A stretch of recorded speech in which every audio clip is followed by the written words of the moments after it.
Corruption corruption corruption, وہ گردان جسے وزیر اعظم عمران خان پڑھتے نہیں تھکتے۔ تحریک انصاف کی حکومت کو آئے 3 سال گزر چکے، لیکن سکینڈل سکینڈل اور سکینڈل، یہ وہ گردان ہے عوام سن سن کر تھک چکے ہیں۔ آٹا سکینڈل، چینی سکینڈل، پیٹرول سکینڈل اور اب بینک سکینڈل، کیونکہ خبر ہے کہ وفاقی وزیر مراد سعید نے حبیب بینک کے ایک معاہدے میں مبینہ طور پر 7 ارب روپے کمائے۔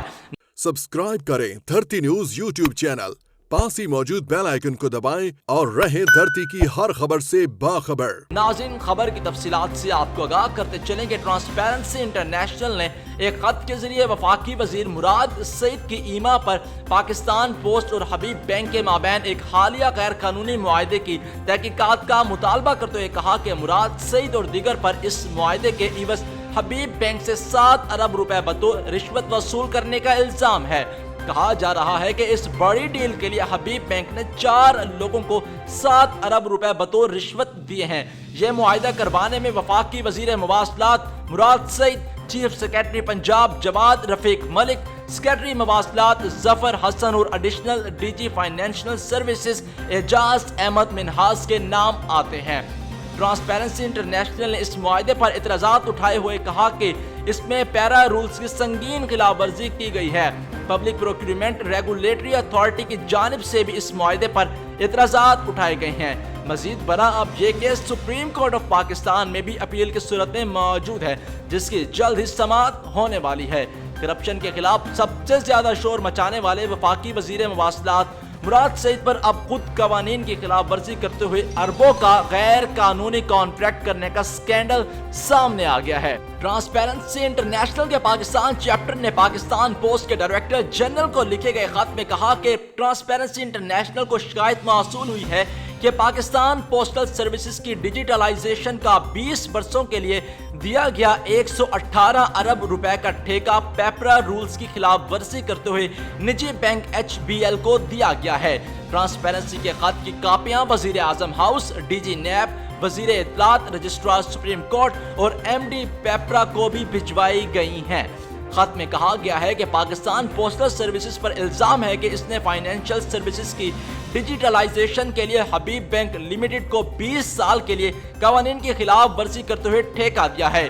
خط کے مطابق اس ٹھیکے کے لیے عوامی سطح پر کوئی ٹینڈر جاری نہیں کیا گیا، جو کہ پاکستان پروکیورمنٹ رولز یعنی پیپرا قوانین 2004 کی کھلی خلاف ورزی ہے۔ آپ کو بتاتے چلیں کہ اس معاہدے کی روح سے HBL ٹیکنالوجی انفراسٹرکچر اور استعداد کار بڑھاتے کی صورت میں پاکستان پوسٹ میں سرمایہ کاری کرے گا۔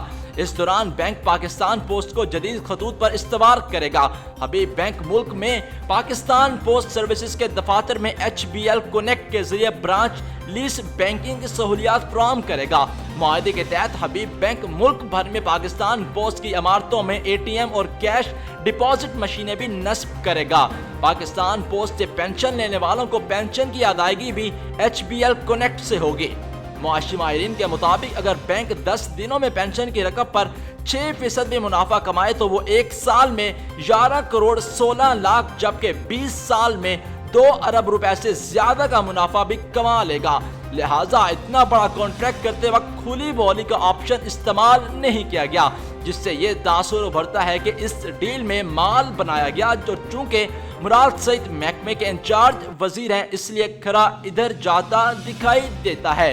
ناقدین کا کہنا ہے کہ حبیب بینک نے پاکستان پوسٹ کے 2000 ارب روپے سالانہ والیوم پر نظر رکھی ہوئی تھی۔ اس کا پروجیکٹ سے HBL کو اربوں کا فائدہ پہنچانے کے لیے پاکستان پوسٹ کے افسران کے ساتھ مل کر کاغذات میں اسکیم بنائی گئی اور اس کے بدلے پیسے وصول کیے گئے، کیونکہ پاکستان پوسٹ کا سالانہ والیوم تقریباً 2000 ارب روپے ہے اور اسٹیٹ بینک کی پالیسی ہے کہ اگر کسی بھی اکاؤنٹ میں ایک رات تک پیسے رہتے تو اس بینک کو ان پیسوں پر فلوٹ کی صورت میں فائدہ پہنچایا جاتا ہے، اور اگر اس کا 25% بھی ایک رات کے لیے حبیب بینک کے اکاؤنٹ میں رہتا ہے تو اسٹیٹ بینک کی پالیسی کے تحت بہت بڑا منافع حبیب بینک کو حاصل ہو۔ یہ معاہدہ وزارت قانون کو منظوری کے لیے 21 مئی کو بھجوایا گیا تھا۔ سوال یہ ہے کہ حبیب بینک کو کس نے یہ یقین دلایا تھا کہ آپ اسٹامپ پیپر ایشو کروا لیں اور معاہدہ آپ کے ساتھ ہی ہوگا،